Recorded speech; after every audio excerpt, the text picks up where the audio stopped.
All right, good morning. Here we are, it's another day. It's kind of difficult to know where these videos are gonna end and where they're gonna start, so I'm just gonna say good morning here.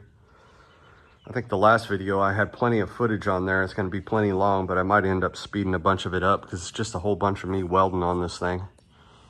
This morning, I've got to finish some tubes while the chassis is in the upright position. Some joints here, this joint, that joint, these joints up here, the joints at the roof line where the brow bar meets up, the joints at the back upper firewall tube, and then I've got to put in these tube gussets. I've already got them in on the other side. I've got them welded out halfway, but I've got to weld them, finish weld them while I've got the right angle to do so. So these tube gussets here, got to get those done. Then I've got a bunch of tubes to finish up here on the top side. The X-brace tube back there. And then I'm going to address final welding the shock towers in. There's going to be a little bit more fabrication to be done there because these joints, it's just really hard to know how these joints are going to meet up with all these angles in the tubes, and the shock towers are leaned in a little bit. So I might have to do some stuff on the inside here because they're kind of gappy over there. I don't know if you can see that. I'm going to zoom in. Yeah, right there. A little bit gappy, so I'm going to have to do some extra stuff. Hindsight being 2020, I should have fabricated these in place and got them all tacked in, which I kind of did, but I probably would have done that differently, knowing now what I know. I don't know. Just there's always different ways to do things, and maybe should have done it a little differently. But you live and learn. That's how you learn. So anyway, that's what I'm gonna be doing today. Oh, I've got a joint or two to finish up down here. Just going through and finishing up some of these joints. I'm gonna do that. See how far I get. And then up front here, I have some bracing tubes I want to add where these bends are. I want one to go from here up to here. A little concerned about it interfering with the shock, so because the shock's mounted right here. So I might wait to do those until I get that front axle back up in here and the shock's mounted, so I can make sure it's not going to interfere with anything. Otherwise, I'm going to have to do something a little tricky. After that, I'm going to cut this tube out and add tube flanges so that I can bolt that tube, take that tube and make it removable. So obviously I can take the engine out.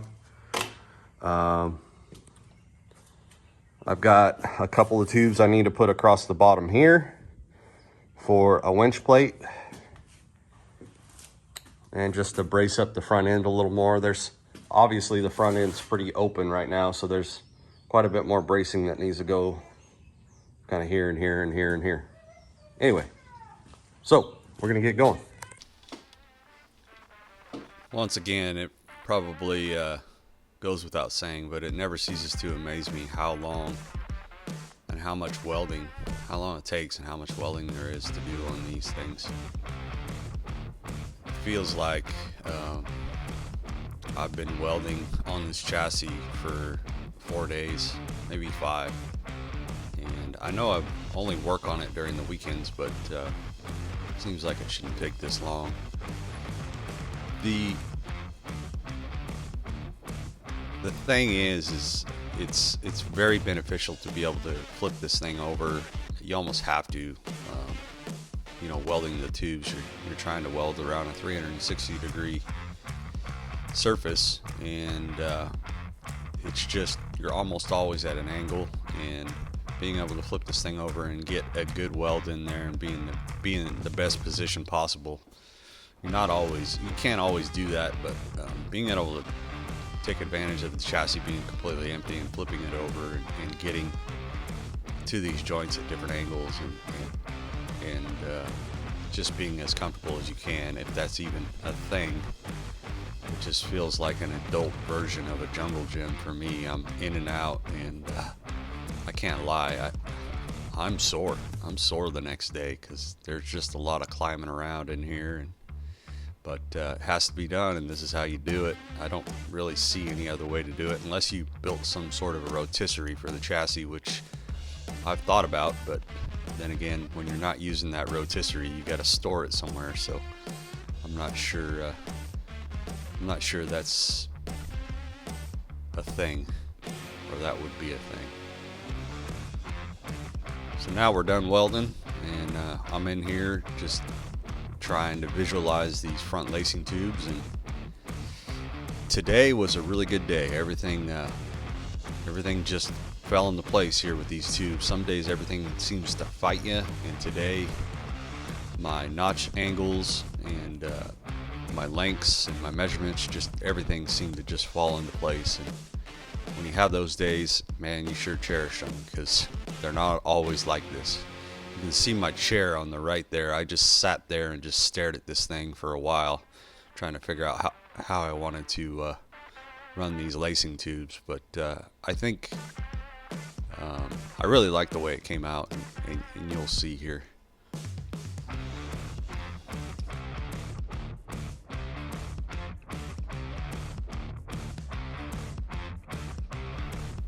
All right, so time to stick this thing up in the air and do an articulation test.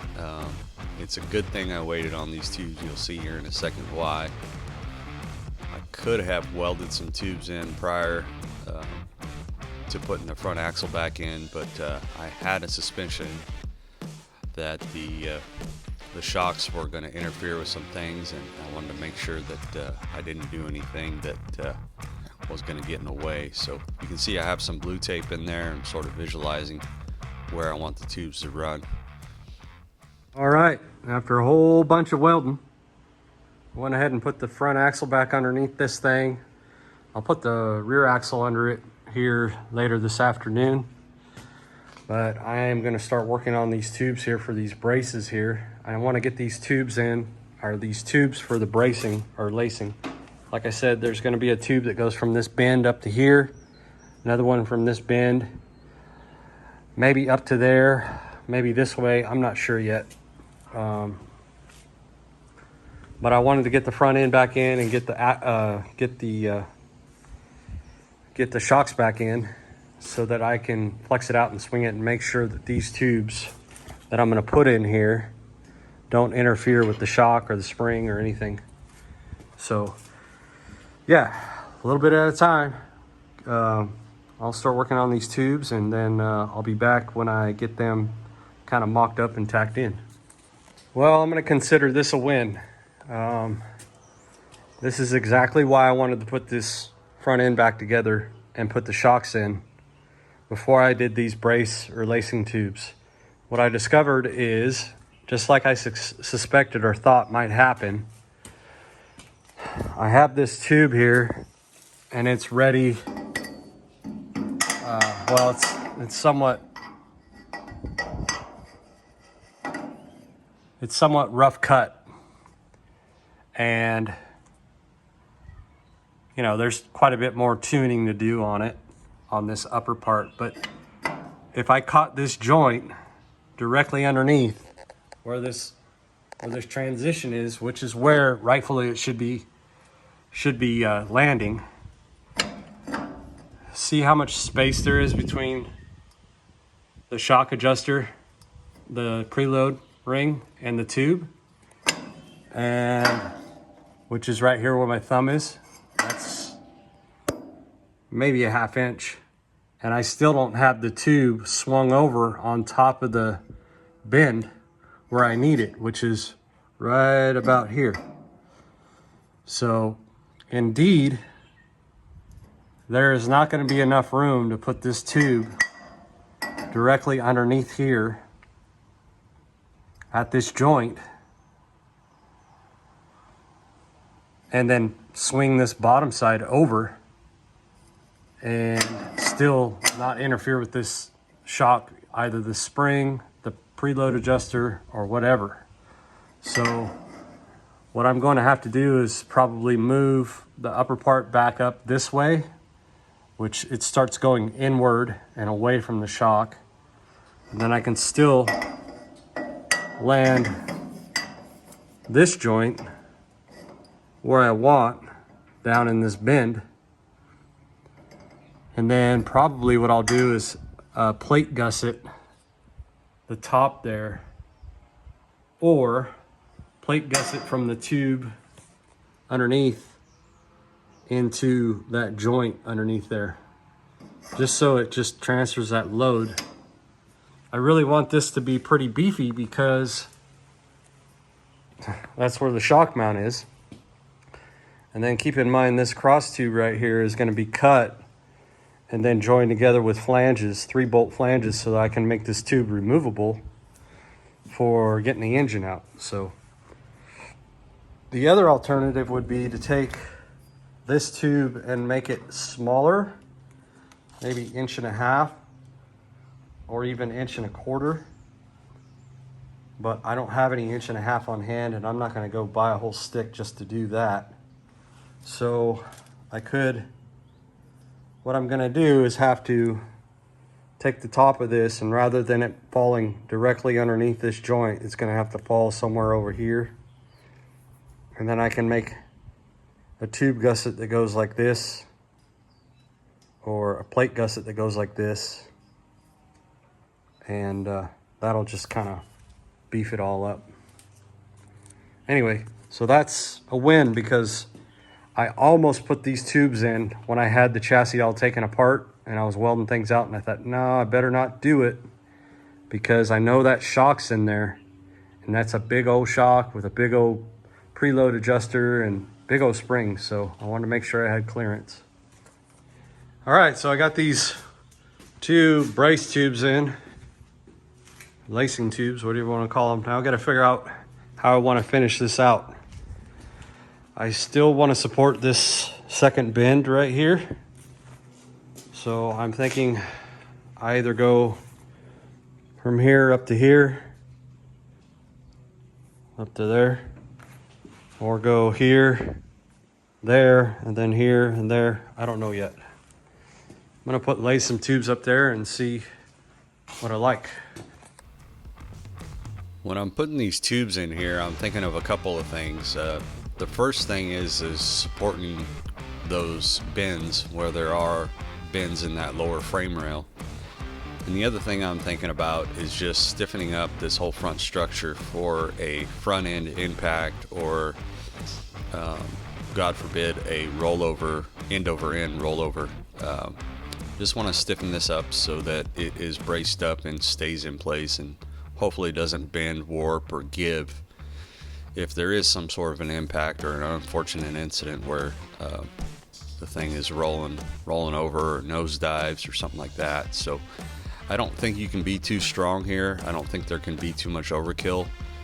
This is a tiny area to work in, but the front end definitely needed some more support, and I had been planning on waiting on doing this, obviously, until I had that front axle in place. And obviously you can see why I'm probably repeating myself, but the next thing after I get these tubes in is to figure out what winch I want to run, and then I need to run some more tubes, believe it or not, laterally across the center of the frame rails, the front frame rails, for a winch mount plate, and that's going to stiffen things up even more, plus some tubes in the front end to support a fair lead for the winch. So still quite a bit more to do. There's a lot going on in this little area.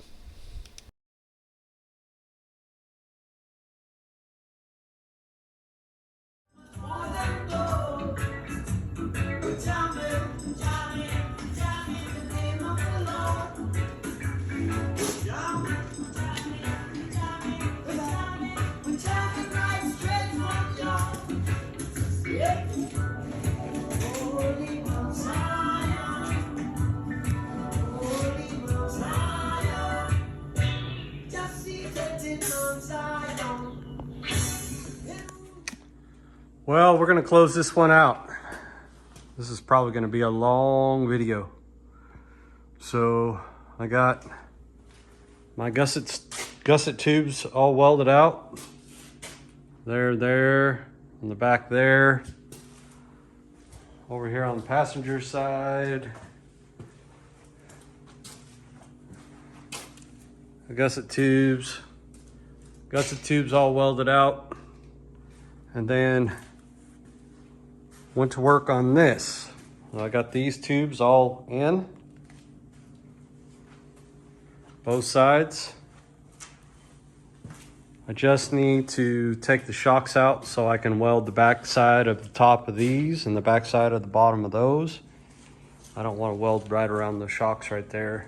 There's just, I mean, I cover them up with my jacket and weld everything I can, but so I got to do that.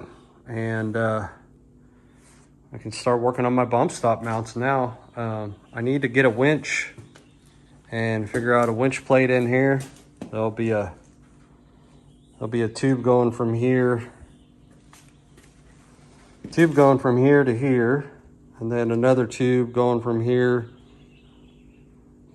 in the front that will sort of support the fair lead. So I'll make sure I put the thing at full bump and make sure there's nothing interfering on the top of the link mounts there, and then the whole front end will be welded out. And then I can go ahead and cut this tube out and put my tube flanges in. So yeah, it's been a good day. Made, I think, lots of progress. I got all these tubes notched by hand and welded in. The notching today went awesome. It was just one of those days where everything just kind of fell into place on the first try. I love these kind of days. So I'll take it. It's Mother's Day too, so Mom's probably smiling down on me. So anyway, everybody, thanks for watching. Please like, and if you haven't already, subscribe, and we'll see you on the next one.